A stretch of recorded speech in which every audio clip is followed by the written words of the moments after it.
الحمد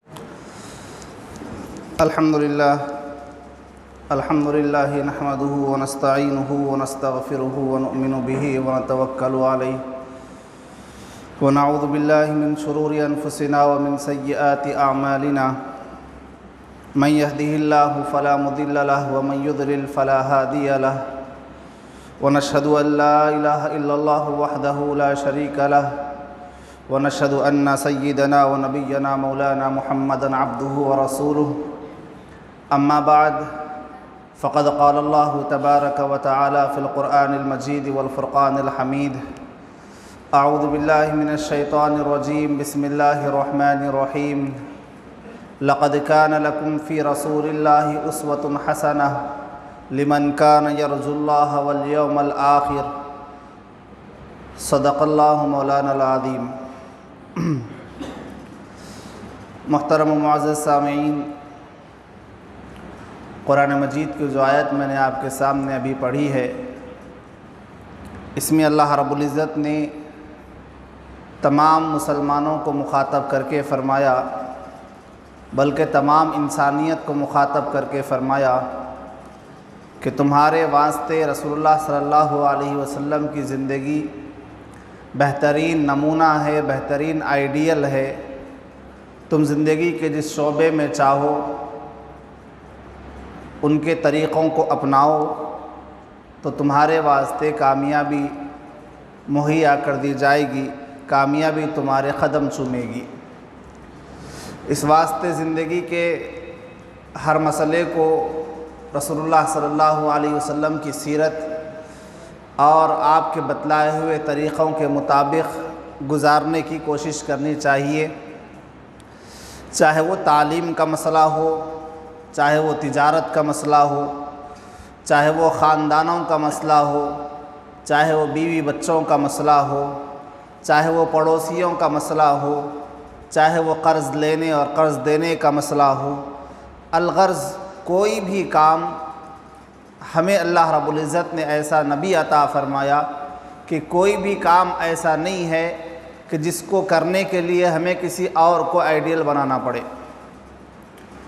ہر چیز کے واسطے ہمارے پاس نمونہ موجود ہے، آئیڈیل موجود ہے۔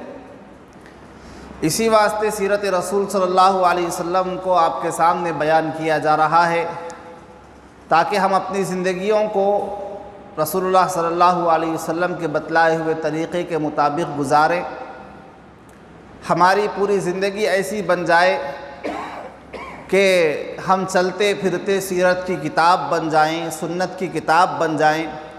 لوگ دیکھ کر سمجھیں کہ بھئی یہ کام کر رہا ہے تو شاید یہ اس کے نبی کا طریقہ ہے، یہ اچھے اخلاق سے مل رہا ہو تو لوگ دیکھ کر سمجھیں کہ اس کے اتنے اچھے اخلاق ہیں تو پھر اس کے نبی کے اخلاق کیسے ہوں گے۔ لوگوں سے مسکراتے ہوئے مل رہا ہے تو لوگ بڑے خوش ہوں کہ بھئی کتنا بہترین انسان ہے، اس کو اتنا بہترین کس نے بنایا۔ جب وہ لوگ جو غیر مسلم ہیں جب مسلمانوں کے اخلاق کو دیکھیں گے تو ان کو پتہ چل جائے گا کہ واقعتاً ان کو یہ جو چیزیں سکھائی گئی ہیں یہ کسی اور نے نہیں بلکہ جناب محمد رسول اللہ صلی اللہ علیہ وسلم نے سکھائی ہیں۔ یہ ایک بہت بڑی تبلیغ ہوگی لوگوں کو اسلام کے قریب کرنے کے واسطے، یہ اس کا ایک دوسرا فائدہ ہے، لیکن اصل تو ہمیں اپنی زندگیوں میں لانا ہے، اپنی زندگیوں کو صحیح کرنا ہے، اپنی زندگیوں سے غلط چیزوں کو نکالنا ہے اور رسول اللہ صلی اللہ علیہ وسلم کے جو اعمال ہیں ان اعمال کو اپنی زندگیوں میں لانا ہے۔ اور اسی کی نیت لے کر ہم سب بیٹھیں کہ ہم جو رسول اللہ صلی اللہ علیہ وسلم کی سنتیں، آپ کے اخلاق کے تعلق سے جو باتیں ہم سنیں گے ہم ان کو اپنی زندگیوں میں لائیں گے۔ گزشتہ جمعہ آپ حضرات کے سامنے میں نے رسول اللہ صلی اللہ علیہ وسلم کے فضائل اور دیگر انبیاء علیہ السلام کے فضائل کو بیان کیا تھا۔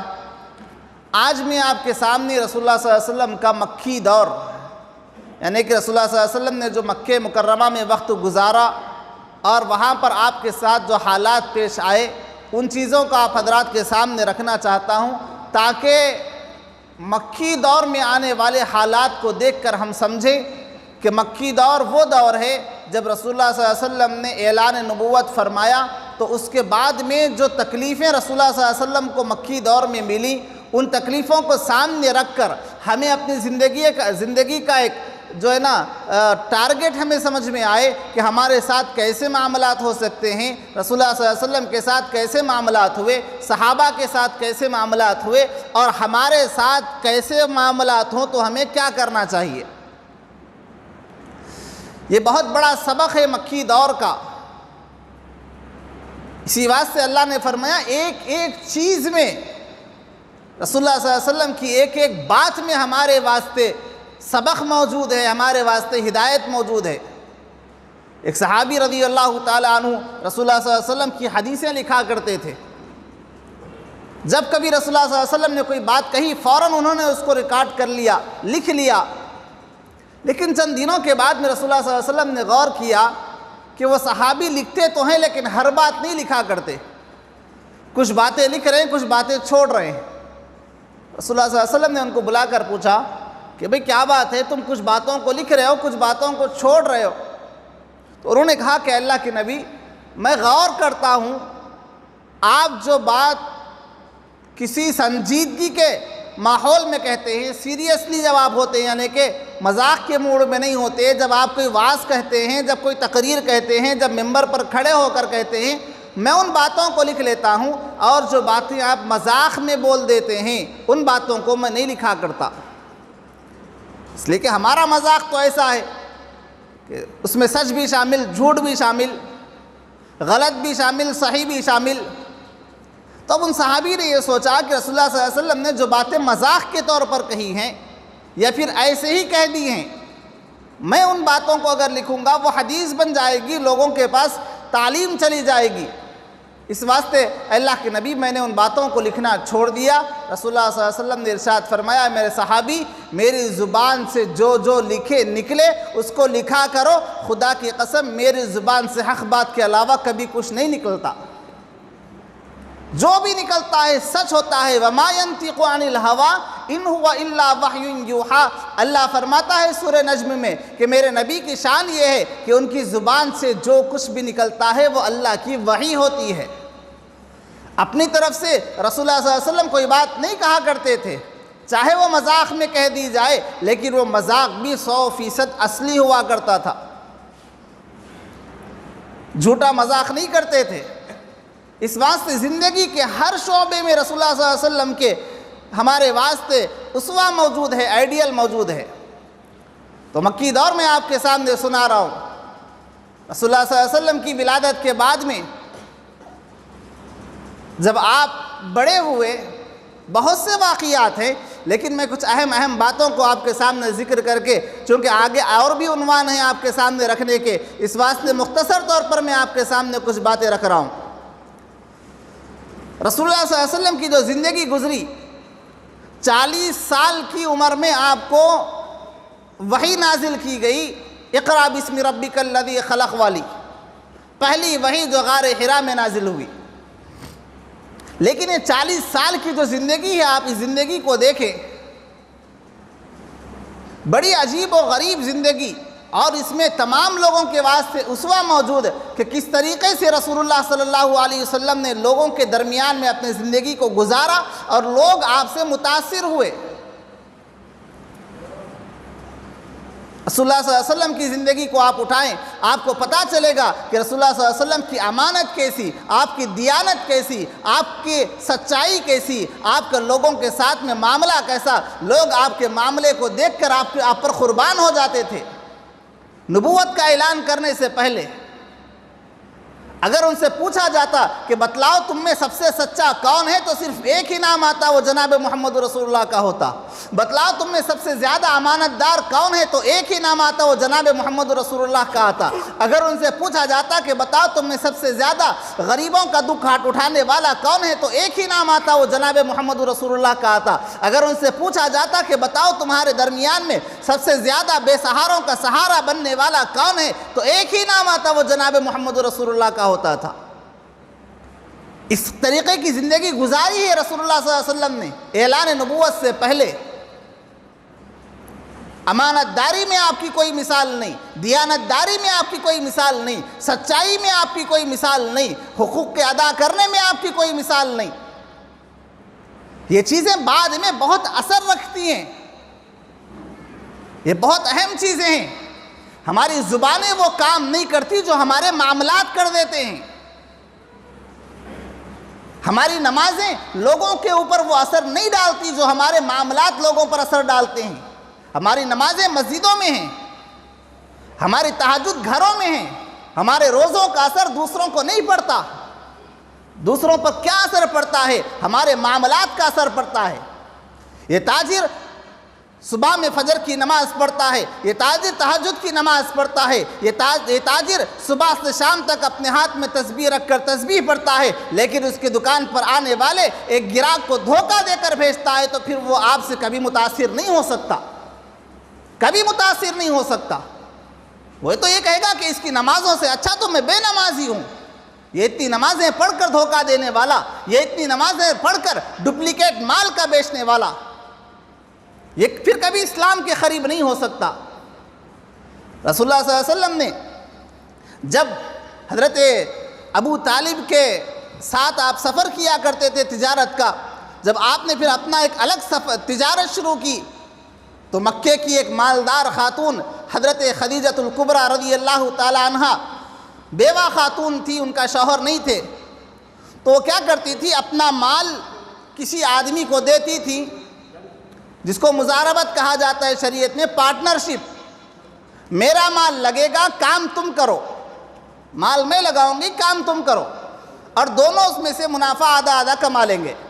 اس کو مزاربت کہا جاتا ہے، پارٹنرشپ جو ہمارے پاس ہوتی ہے۔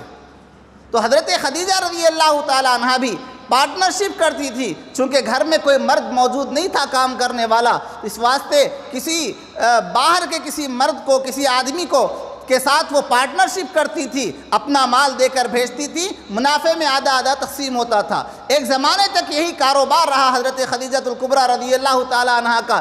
ایک مرتبہ حضرت خدیجہ کی قسمت جاگی کہ جس آدمی کو تلاش کر کے لایا گیا کہ جو آدمی آپ کے مال کو لے کر جائے وہ جناب محمد رسول اللہ صلی اللہ علیہ وسلم۔ ابھی اعلان نبوت نہیں ہوا، لوگوں کو نہیں معلوم کہ یہ نبی ہیں، ابھی ایک عام سے آدمی سمجھے جا رہے ہیں، لیکن حضرت خدیجۃ الکبریٰ نے اپنے غلام کو بھیجا اور کہا کہ جاؤ دیکھ کر آؤ پورے مکے میں سب سے زیادہ امانت دار کون ہے، پورے مکے میں سب سے زیادہ سچا کون ہے، پورے مکے میں سب سے زیادہ بہترین تاجر کون ہے۔ غلام میسرہ نے آ کر کہا کہ اے بی بی، حضرت خدیجہ سے کہا کہ بی بی میں نے مکے کی ہر گلی کو جانچا، ہر محلے کو دیکھا، ہر دروازے کے پاس میں جا کر کھڑا ہو گیا، خدا کی قسم محمد سے زیادہ دیانت دار میں نے کسی کو نہیں پایا۔ کہا کہ بلاؤ، رسول اللہ صلی اللہ علیہ وسلم آئے، اس کے بعد میں جو معاملات ہونے تھے معاملات ہوئے، معاملات کے ہونے کے بعد میں حضرت خدیجہ نے اپنا مال دے کر حضرت جناب محمد رسول اللہ صلی اللہ علیہ وسلم کو دیا۔ رسول اللہ صلی اللہ علیہ وسلم اس مال کو لے کر گئے، ساتھ میں حضرت خدیجہ کا غلام میسرہ موجود ہے۔ غلام دیکھتا ہے کہ یہ بڑے ہی عجیب و غریب تاجر میں نے دیکھے، آج تک میں نے ایسا تاجر نہیں دیکھا تھا۔ دوسرے تاجر کیا کرتے تھے کہ مال کچھ کچا مال ہے، کچھ اچھا مال ہے تو اچھے مال کو اوپر رکھتے تھے، کچے مال کو نیچے چھپا دیا کرتے تھے، لیکن رسول اللہ صلی اللہ علیہ وسلم کی عادت یہ نہیں۔ رسول اللہ صلی اللہ علیہ وسلم نے ارشاد فرمایا، ایک مرتبہ بازار میں آپ جا رہے ہیں، جاتے جاتے ایک جگہ دیکھا آپ نے کہ کچھ سودا رکھا ہوا ہے بازار میں، کچھ سامان رکھا ہوا ہے بیچنے کے واسطے، کچی ترکاری یا کچھ اور چیزیں ہیں۔ رسول اللہ صلی اللہ علیہ وسلم نے اوپر کے اناج کے ڈھیر کو دیکھا، اوپر تو بڑا اچھا ہے، ہٹایا، اندر ہاتھ ڈال کر دیکھا تو کچا اناج باہر آیا۔ رسول اللہ صلی اللہ علیہ وسلم نے ارشاد فرمایا، من غش فلیس منا، جو لوگوں کو دھوکہ دے وہ ہم میں سے نہیں ہو سکتا۔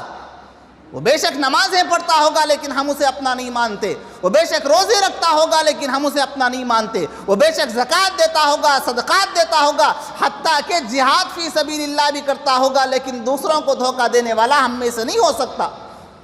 یہ تعلیمات دی گئی ہیں ہمیں۔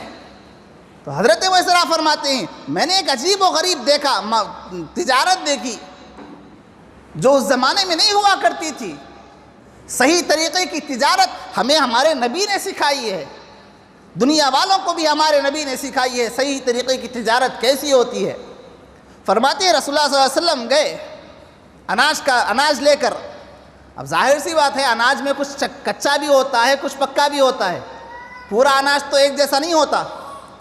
تو وہاں پر جانے کے بعد میں میسرہ نے دیکھا کہ یہ محمد نام کے جو شخص ہیں بڑے عجیب انہوں نے ایک کام کیا جو آج تک کسی کے ذہنوں میں بھی نہیں آیا تھا۔ کچے مال کو الگ کیا، سوکھے مال کو الگ کیا۔ دوسرے لوگ تو مال کو مال میں ملا کر بیچا کرتے تھے، ہوتا کیا تھا؟ صحیح طریقے سے دیانتداری کے ساتھ جو آدمی تجارت کرتا ہے کیسے اس کو فائدے ہوتے ہیں؟ اللہ رب العزت غیب سے مدد کرتا ہے۔ فرماتے ہیں کہ دوسرے لوگ پورے مال کو ایک جگہ ملا کر بیچتے تھے۔ اب ہوتا کیا؟ آنے والا آیا، ہٹا رہا دیکھ رہا، اس کو کچا نظر آیا، پھر چلے گیا، پھر بازو والے کے پاس گیا، پھر اس کے پاس کچھ اور زیادہ کچا مل گیا، پھر ادھر گیا، پھر اور زیادہ کچا ملا، بعد میں مجبور ہو کر یہاں پر آ کر خریدا۔ تو ایک گراہک کے خریدنے کے واسطے 3 جگہ اس کو پھرنا پڑا۔ لیکن رسول اللہ صلی اللہ علیہ وسلم کیا کرتے تھے؟ کچے مال کو الگ کر دیتے تھے، سوکھے مال کو الگ کر دیتے تھے، آنے والے کو بتلا دیتے یہ فرسٹ کوالٹی، یہ سیکنڈ کوالٹی، یہ تھرڈ کوالٹی، اس کا یہ ریٹ، اس کا یہ ریٹ، اس کا یہ ریٹ۔ جس کو جو ریٹ کا مال ہونا تھا وہ اٹھا کر چلے جاتا، دوسرے تاجر اپنے مال کو لے کر بیٹھے رہتے تھے، رسول اللہ صلی اللہ علیہ وسلم پورا مال بیچ کر گھر کو آ جاتے تھے۔ یہ فائدہ ہوتا ہے صحیح طریقے کی تجارت کرنے کا۔ ایک مرتبہ اگر آپ نے سامنے والے کو اپنے مال کا نقص بتلا دیا، ہو سکتا ہے کہ ایک مرتبہ آپ کو نقصان ہو جائے، آپ بول دیں کہ اس کپڑے میں ڈیمیج ہے، آپ بول دیں کہ یہ مال ڈپلیکیٹ ہے، آپ بول دیں کہ یہ مال بہت دن کا ہے، خراب ہو گیا ہے، ایکسپائر ہو گئی ہے۔ ہو سکتا ہے کہ وہ سامنے والا چلا جائے، لیکن وہ پھر دوسری مرتبہ جب اس کو سامان لینے کی ضرورت پڑے گی، وہ کئی کلومیٹر دور سے آپ کے پاس آئے گا، وہ اس نیت کے ساتھ آئے گا کہ اس تاجر کے پاس مال اگر نہیں ملا تو نہیں ملے گا، لیکن جب ملے گا تو سچا اور کھرا مال ملے گا۔ یہ تجارت کے فائدے ہوتے ہیں، اللہ کی طرف سے جو مدد آنی ہے وہ بھی آئے گی، لیکن سچی تجارت یہ بہت عظیم چیز ہے ایک مسلمان کے واسطے۔ اسی واسطے رسول اللہ صلی اللہ علیہ وسلم نے بشارت سنائی، التاجر الصدوق، سچا اور امانت دار جو تاجر ہوتا ہے دنیا میں تو اس کو فائدہ ہوگا ہی ہوگا، لیکن قیامت میں اللہ رب العزت اس تاجر کو انبیاء کے ساتھ کھڑا کر کے حساب کتاب لے گا۔ معمولی بشارت نہیں ہے۔ جو دنیا میں سچی تجارت کرے گا اللہ رب العزت کل قیامت میں انبیاء کے ساتھ کھڑا کر کے اس کا حساب لے گا۔ اتنی عظیم الشان اللہ کے نبی صلی اللہ علیہ وسلم نے خوشخبری سنائی ہے۔ یہ ہمارے واسطے نمونہ ہے کہ ہم اپنی تجارتوں کو حلال رکھیں اور صاف رکھیں، کہ جو کچھ اس کے اندر برائی ہے، نقص ہے، لوگوں کے سامنے بیان کر دیں۔ الغرض میسرہ نے دیکھا کہ بڑا عجیب و غریب مسئلہ کہ یہ الگ مال کر دیتے ہیں، تھوڑی دیر میں مال ہو جاتا ہے، بک جاتا ہے۔ اب یہ مال اس نے دیکھا، اس نے میسرہ نے، اس کے بعد میں رسول اللہ صلی اللہ علیہ وسلم تجارت کر کے واپس آئے۔ واپس آنے کے بعد میں جب واپس آ رہے ہیں، حضرت خدیجہ کو معلوم ہوا کہ آپ نے جو تجارت کا مال بھیجا تھا وہ بک گیا ہے، واپس آ رہا ہے قافلہ۔ حضرت خدیجہ فرماتے ہیں کہ میں اپنے گھر کے چھت کے اوپر کھڑی ہو کر انتظار کر رہی تھی، میں نے کیا دیکھا؟ بڑا عجیب و غریب مسئلہ میں نے دیکھا۔ عرب کی دوپہر کی گرمی اور دوپہر کی دھوپ، میں نے دیکھا کہ کوسوں دور تک بادل کا نام و نشان نہیں ہے، سورج اپنی پوری آب و تاب کے ساتھ دمک رہا ہے، پوری سورج کی گرمی زمین پر پڑ رہی ہے، سورج کی شعاعیں زمین پر پڑ رہی ہیں، کہیں پر ابر نام کا ٹکڑا نہیں ہے۔ میں انتظار میں کھڑی رہی اوپر۔ تھوڑی دیر کے بعد میں نے کیا دیکھا؟ جس قافلے کو میں نے بھیجا تھا محمد صلی اللہ علیہ وسلم کے ساتھ، وہ قافلہ واپس آ رہا ہے۔ میری آنکھیں دیکھ کر حیران ہو گئی۔ اس قافلے پر جہاں پر محمد رسول اللہ آ رہے ہیں، جس جگہ پر محمد آ رہے ہیں، چل رہے ہیں، آپ کے اوپر ایک ابر کا سایہ ہے جو آپ کے اوپر سایہ کرتے ہوئے چل رہا ہے۔ مجھے بڑا تعجب ہوا کہ میں نے چاروں طرف اپنی نگاہ کو دوڑایا، کہیں پر ابر کا سایہ نظر نہیں آتا، لیکن ایک شخص ایسے ہیں جن کے اوپر ابر آیا ہے اور آپ کی خدمت میں آ کر آپ کے لیے سایہ بن کر کھڑا ہوا ہے۔ آنے کے بعد میں غلام میسرہ سے پوچھا کہ کیسے تاجر؟ کہا کہ بڑے دیانتدار تاجر ہیں، بہت، کبھی انہوں نے جھوٹ نہیں بولا، کبھی انہوں نے لوگوں کو دھوکہ نہیں دیا۔ حضرت خدیجۃ الکبریٰ رضی اللہ تعالی عنہا نے فوراً جناب محمد رسول اللہ صلی اللہ علیہ وسلم کو نکاح کا پیغام دیا۔ مالداری کی بنیاد پر نکاح کے پیغامات نہیں دیے جاتے، خوبصورتی کے بنیاد پر نکاح کے پیغامات نہیں دیے جاتے، عہدوں اور رتبوں کے اعتبار سے رشتے اور شادی کے رشتے نہیں جوڑے جاتے۔ جو رشتے ان چیزوں کی وجہ سے جوڑے جاتے ہیں آگے چل کر وہ ناکام ہوتے ہیں۔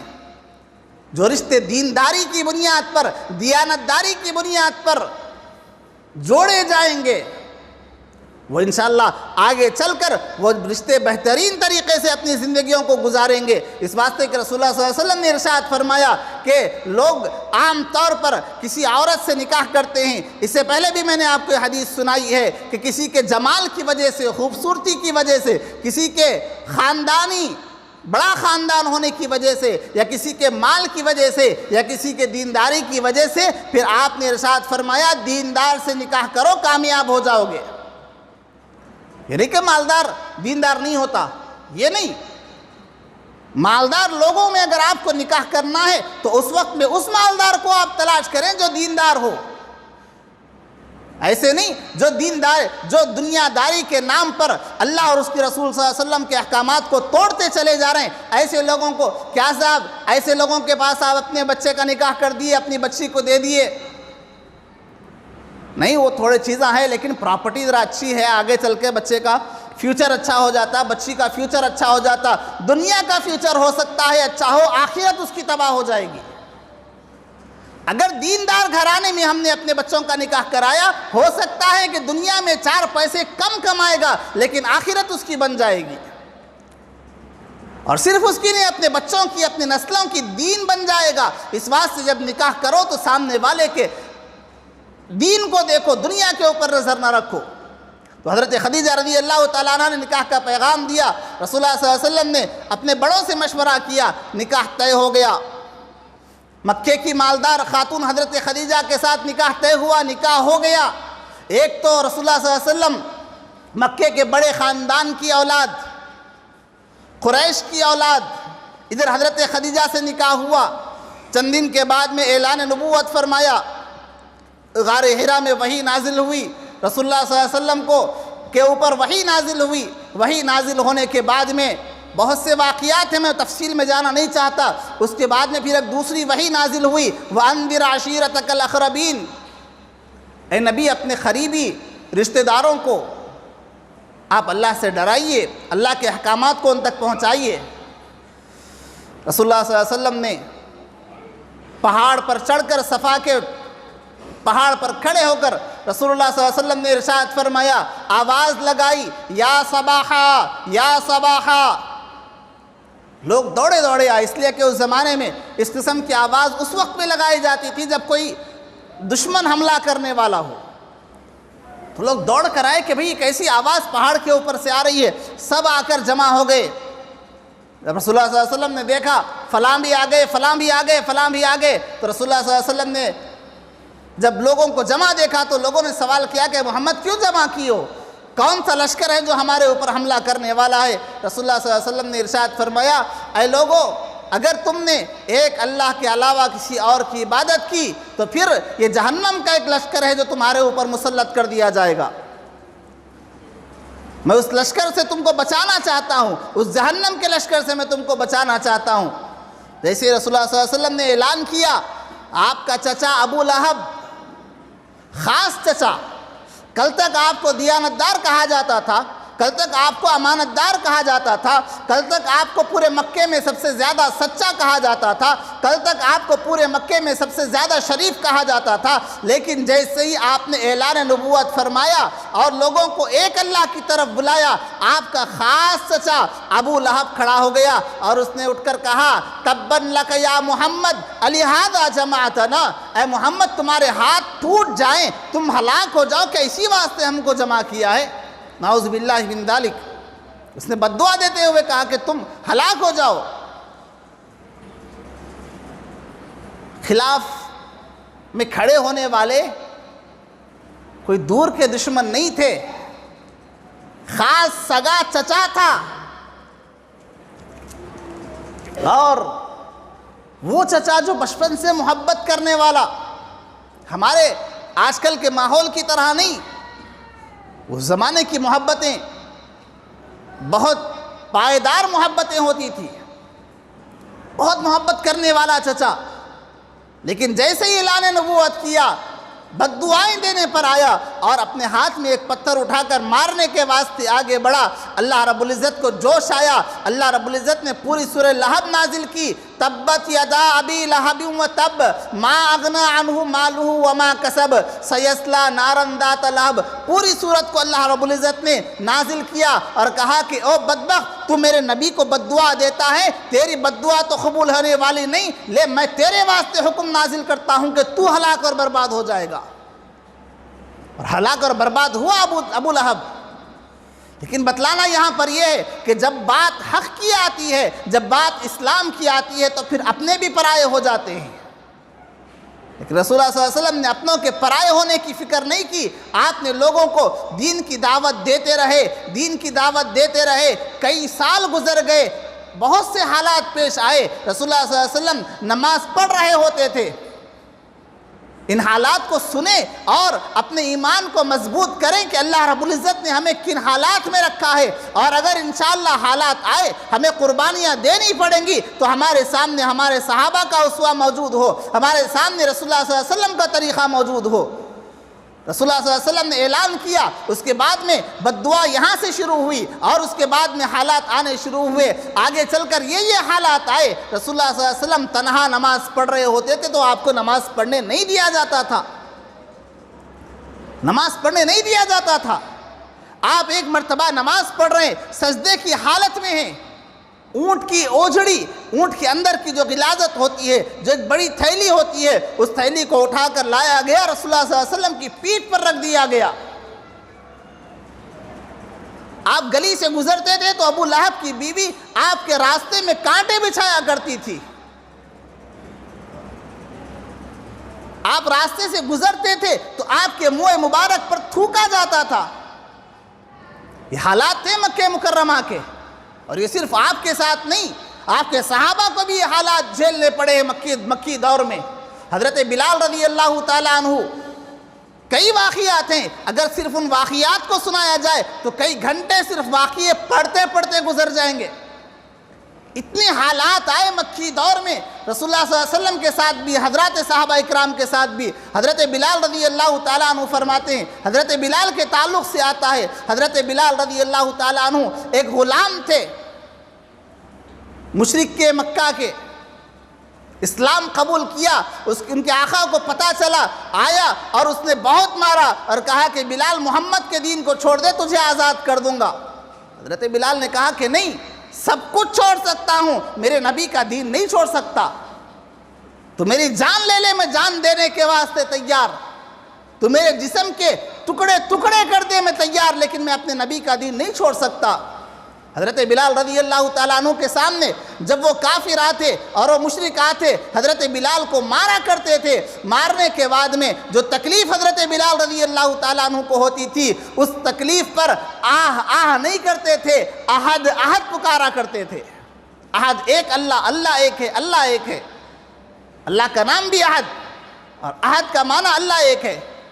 جیسے ایک اللہ بولے، مشرکین مکہ کو غصہ آ جاتا تھا، وہ کہتے تھے ہم 360 خدا کہتے ہیں، تم ایک خدا کہتے ہو، برداشت نہیں ہوتا تھا۔ حضرت ابوبکر رضی اللہ تعالیٰ عنہ ایک مرتبہ گزر رہے تھے، دیکھا حضرت بلال پر ظلم ہو رہا ہے، جیسے جیسے حضرت بلال کو مارا جاتا آپ احد احد احد کہتے تھے، اللہ ایک ہے، اللہ ایک ہے، اللہ ایک ہے۔ ہر مار پر حضرت ابوبکر صدیق نے سمجھایا کہ بھائی تم نے ایمان لا لیا، تمہارا ایمان اب قبول ہو چکا، جب وہ مارے تو تم احد احد کے نعرے نہ لگایا کرو، تمہارے ان نعروں کے لگانے کی وجہ سے وہ اور بھی غصے میں آ جاتے ہیں، اور بھی مارتے ہیں، تمہیں تکلیف اور بھی زیادہ ہوتی ہے۔ حضرت بلال نے کہا کہ ٹھیک ہے۔ دوسرے دن پھر آیا امیہ بن خلف اور اس نے آ کر حضرت بلال رضی اللہ تعالیٰ عنہ کو پہلے تو مارا اور مار کر کہا کہ بلال کہو کیا کہتے ہو۔ حضرت بلال نے نظریں اٹھائی، دیکھا امیہ بن خلف کو، پھر زبان سے نکلا احد، اللہ ایک ہے۔ وہ پریشان مار مار کر تھک جاتا ہے، لیکن ان کی زبان سے نکلنے والا لفظ اللہ ایک ہے، دنیا کی کوئی تکلیفیں کسی مسلمان کو اس کے دین سے نہیں ہٹا سکتی، چاہے اس کے جسم کے ٹکڑے کر دیے جائیں۔ یہ سبق دیا حضرت بلال رضی اللہ تعالیٰ عنہ نے کہ مسلمان پر چاہے جو کوئی حالات آئیں وہ پریشان نہیں ہوتا، ہر حالت کے واسطے وہ تیار رہتا ہے۔ اس واسطے ہم بھی اپنے ایمان کو ایسے بنائیں کہ دنیا کے حالات بدلنے کی وجہ سے ہم پریشان نہ ہو جائیں۔ ہم تو وہ ہیں، ہم 313 تھے، اللہ نے ہمیں کامیابیاں دی ہیں۔ ہم بے یار و مددگار تھے، ہمارے پاس سامان موجود نہیں تھا، ہمارے پاس طاقتیں موجود نہیں تھیں، لیکن اللہ رب العزت نے ہمیشہ ہمیں کامیاب رکھا ہے۔ اور یہ دین ہمارا نہیں ہے، یہ دین اللہ کا ہے، یہ اللہ کی جاگیر ہے، یہ اللہ کی ملکیت ہے۔ اللہ اس دین کی بھی حفاظت کرے گا، مسلمانوں کی بھی حفاظت کرے گا۔ بدر کے میدان میں 313 تھے، اللہ نے ان کی حفاظت کی تھی۔ آج بھی اس دین کی حفاظت اور اس کے ماننے والوں کی حفاظت اللہ ضرور کرے گا۔ ہمیں اپنے دلوں سے اس خوف کو نکالنا ہے، اس وحشت کو نکالنا ہے، ہیبت کو نکالنا ہے۔ کوئی پارٹی کسی اسٹیٹ میں اگر جیت جاتی ہے، حکومتیں ان کے باپ کی نہیں ہے، حکومت ہمارے اللہ کی ہے۔ اس چیز کو اچھے طریقے سے سمجھیں، وہم کو، ہیبتوں کو، خوف کو، ڈر کو اپنے دلوں سے نکالیں۔ اللہ نے چاہا ایک حکم سے صرف اپنے ایک حکم سے وقت کے فرعون کو پانی میں ڈبو کر مروا دیا۔ اللہ نے چاہا صرف ایک حکم سے وقت کے ظالم نمرود کو ایک لنگڑے مچھر کے ذریعے سے پریشان کر کے مار دیا۔ اس اللہ کے پاس کوئی کمی نہیں ہے، اس کی طاقت بے انتہا ہے، اس کی طاقت کی کوئی مثال نہیں ہے۔ یہ دنیا کی نام نہاد حکومتیں نہ ہمارا کبھی کچھ بگاڑ سکی ہیں اور انشاءاللہ کبھی بگاڑ بھی نہیں سکیں گی۔ اس واسطے ہمیں پریشان ہونے کی ضرورت نہیں۔ دنیا کی حکومتیں بدلتی رہیں گی، ہماری حکومت، ہمارے پاس اللہ کی حکومت ہے، اللہ کا حکم چلے گا، جو وہ حکم دے گا وہ ہو جائے گا۔ اس واسطے اپنے آپ کو بالکل اطمینان کے ساتھ رکھیں، یہ نہیں کہ بالکل چھوڑ دیں، کام ہمیں کرنا ہے، لیکن خوف اور ڈر اور ہیبت اپنے دلوں سے نکالیں، خودداری کے ساتھ جینے کی اپنے اندر عادت ڈالیں۔ جو کچھ بھی ہو، ہم مسلمان ہیں، ہمارے ذریعے سے اللہ رب العزت دوسروں کو رزق کھلا رہا ہے، ان کے واسطے ہم کیوں ڈریں گے؟ اللہ کا صرف ایک حکم ہمارے واسطے کافی ہے۔ اس چیز کو اپنے دلوں میں بٹھائیں اور اپنے ساتھیوں کو جہاں اٹھتے بیٹھتے آپ کے سامنے اس قسم کی باتیں آئیں، آپ فوراً لوگوں کو سمجھائیں کہ حالات حکومتوں کے بدل جانے کی وجہ سے ہمیں پریشان ہونے کی ضرورت نہیں، ہمارے پاس ایسی طاقتیں موجود ہیں۔ 2 ہاتھ کسی غریب کے بھی اٹھ گئے، اللہ بڑے سے بڑے پی ایم کو، بڑے سے بڑے سی ایم کو اور اس کی کرسیوں کو گرانے پر اللہ قادر ہے۔